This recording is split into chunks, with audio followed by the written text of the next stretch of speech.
Buenas tardes, compañeros y profesor.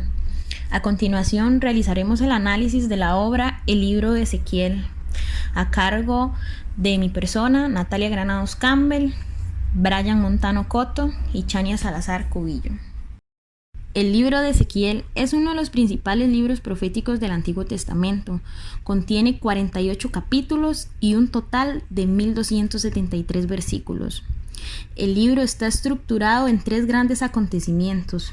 La primera parte, que comprende el capítulo 1 al 24, reúne sus discursos que anuncian la destrucción total del reino de Israel. Después continúan las profecías contra las naciones extranjeras, que comprenden los capítulos del 25 al 32. Estas reciben una sentencia condenatoria por su oposición al pueblo de Dios. Y una tercera parte del libro que contiene la promesa a los desterrados. Contiene un mensaje de esperanza y de restauración para el pueblo de Israel. El llamado a Ezequiel. Durante los primeros 3 capítulos podemos ver cómo Dios se le presenta a Ezequiel para darle una profecía que más tarde él deberá ir a proclamar delante del pueblo de Israel. También vemos que le dice a Ezequiel que haga un llamado a su pueblo para avisarle sobre lo que se viene sobre ellos, ya que éste hablaría por Dios como forma de reprimenda por todo lo que estos habían hecho. Caía de Jerusalén. Durante esta parte de la lectura, Dios manda a Ezequiel a sitiar Jerusalén y lo pone a hacer diferentes cosas para cumplir con este cometido. Aquí podemos destacar que lo pone a diseñar la ciudad de Israel sobre un adobe y también poner un campamento afuera de la misma ciudad y colocar ariete para sitiarla. Seguidamente dicta la profecía sobre el pueblo de Israel, en donde todo lo que sea altares, imágenes al sol e ídolos, aparte de ser destruidos, verán como cada pecador de Israel caerá muerto delante de ellos. Mediante una visión más, Dios decide anunciarle a Ezequiel que el fin viene, ya que no soporta las abominaciones que cometió su pueblo, para que así estos sepan lo que es la ira de Jehová y porque, aunque se les avise sobre lo que viene, no podrán escapar de este final. Juicio y misericordia.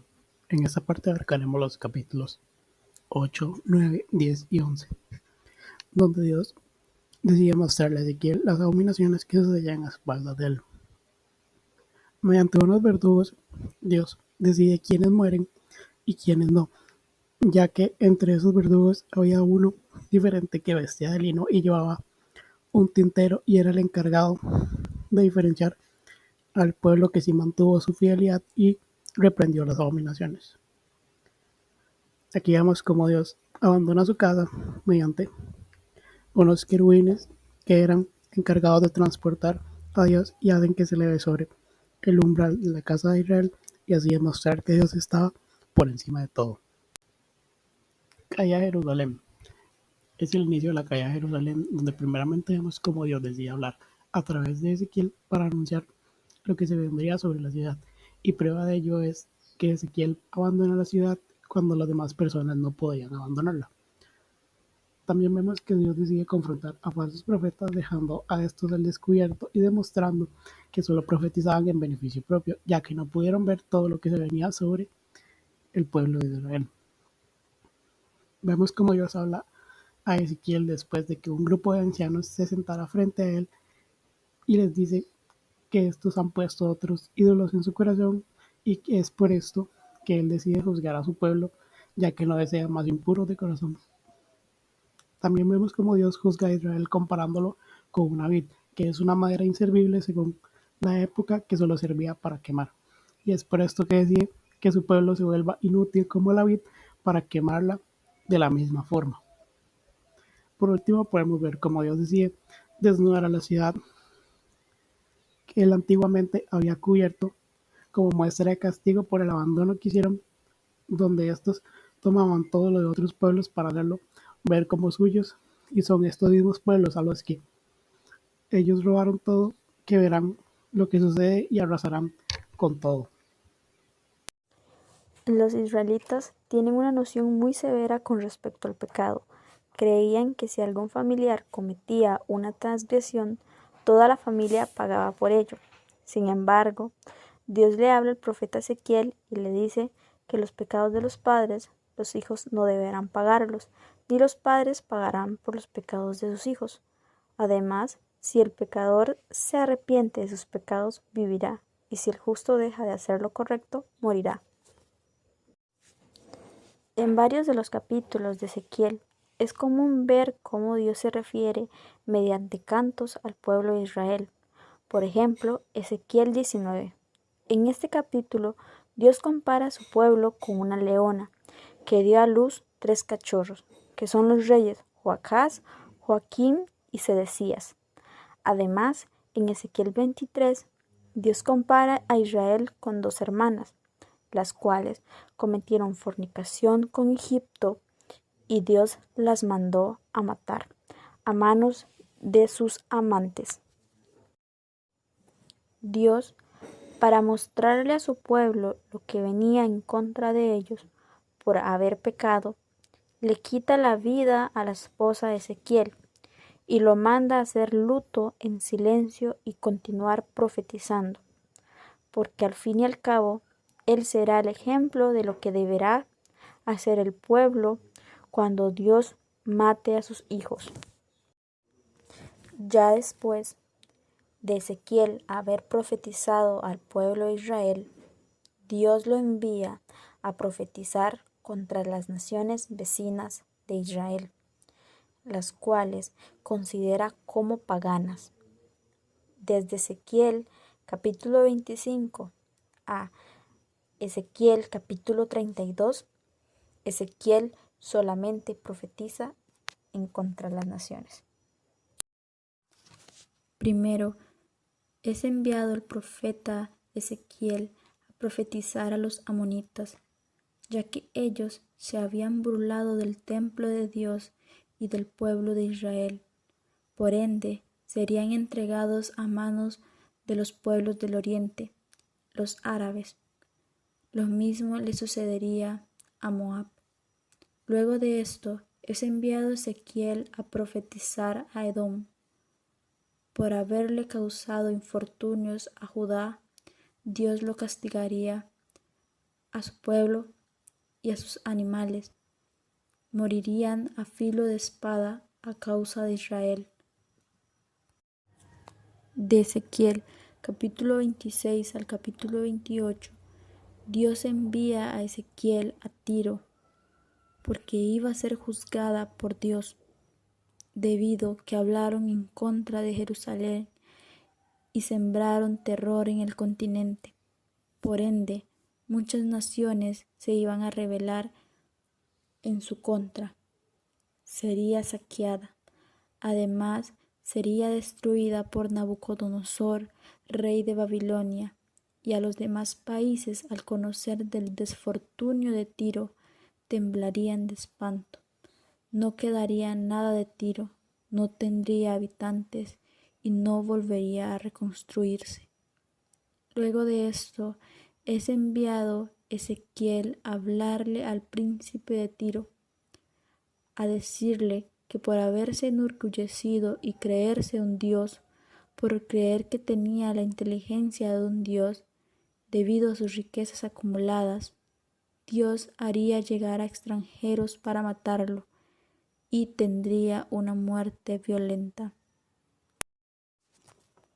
Vino palabra de Dios a Ezequiel para que profetizara a Faraón, rey de Egipto. Por haber dicho que el Nilo le pertenecía, el río se secaría y sus peces morirían, y sería su pueblo arrojado al desierto, donde las fieras salvajes los devorarían. Además, por haberle negado apoyo a Israel, serían atacados a espadas y también sus animales, y solo quedaría desierto de donde alguna vez fue Egipto. Durante 40 años nadie vivirá ahí. Pasados los 40 años, los egipcios dispersados volverán, formarán un reino sin importancia al sur de Egipto, y el pueblo de Israel no volvería a confiar en Egipto. En los capítulos del 33 hacia adelante se habla sobre el restablecimiento de Israel. Dios le hace el segundo llamado a Ezequiel Él es el encargado de llevar el mensaje a los pecadores, que ellos mismos son los responsables de cambiar su destino si logran enmendar y corregir sus pecados. A cada uno se les juzgará según sus obras. Esto podemos verlo reflejado en el capítulo 33, versículo 20, donde dice: y dijisteis, no es recto el camino del Señor. Yo os juzgaré, oh casa de Israel, a cada uno conforme sus caminos. En ese mismo capítulo, en el 12º año del destierro de Ezequiel, un hombre llega a él, uno que había escapado de Jerusalén, y le dice a Ezequiel que la ciudad ha caído. Esto quiere decir que el asedio de Babilonia sobre Jerusalén había terminado, el templo había sido destruido. Dios denuncia a los líderes de Israel llamándolos falsos pastores. No cuidaban del rebaño de ovejas, mas en cambio se vestían de sus lanas y se comían a las más robustas. Han dominado y oprimido con violencia. Dios les dice que reunirá a todo su rebaño de las naciones extranjeras y las llevará a pastorear a los cerros fértiles de Israel, que es ahí donde pertenecen. Promete entregar un nuevo pastor, un nuevo David. Con esto no es que Dios va a entregar un descendiente de David, sino otro David, uno que llegue, gobierne y los cuide. Dios promete traer paz, hacerlos libres y que vivan sin temor, bendecirá la tierra para que ésta dé frutos y que nadie se muera de hambre. Ezequiel es mandado a profetizar a la montaña de Seir, diciéndoles que Dios les castigará y dejará la ciudad destruida y despoblada, ya que ellos siempre han sido enemigos de Israel y los han atacado cuando estos estaban afligidos y tenían grandes necesidades. La toma de Jerusalén no fue la última de las humillaciones de los judíos. Después de retirarse los vencedores, el pequeño pueblo de Edom aprovechó la situación para invadir Palestina y trató de adueñarse de los territorios judío e israelita. En el capítulo 35, versículos 7 al 9, dice Dios: y convertiré al monte de Seir en desierto y en soledad, y cortaré de él al que vaya y al que venga, y llenaré sus montes de sus muertos. En tus collados, en tus valles y en todos tus arroyos caerán muertos a espada. Yo te pondré en asolamiento perpetuo, y tus ciudades nunca más se restaurarán, y sabéis que yo soy Jehová. El pueblo de Edom, por haber derramado sangre, la sangre los perseguirá. Sus tierras se llenarán de cadáveres y quedarán desiertas.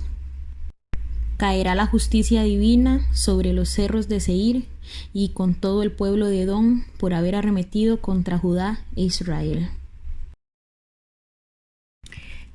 En los siguientes capítulos del libro de Ezequiel se va a hacer énfasis al restablecimiento de Israel. El mensaje para el pueblo de Israel era alentador. Dios les mandaba decir que en sus cerros van a crecer plantas y frutos, se volverán a poblar las ciudades y se multiplicarán los animales. Se reconstruirán las edificaciones destruidas. Además les dice que no volverán a asesinar, que no oirán los insultos de las otras naciones, que al igual que sus ovejas, los recogerá de todas las naciones y los reubicará en su tierra. Les dará un nuevo corazón y enviará su espíritu a su pueblo para darles corazones blandos, para que puedan amar y obedecer a Dios, y los bendecirá con alimento, para que estos no sean humillados por los demás pueblos. En el capítulo 37 se nos habla sobre los huesos secos y dispersos que representan a Israel desterrado y dispersado.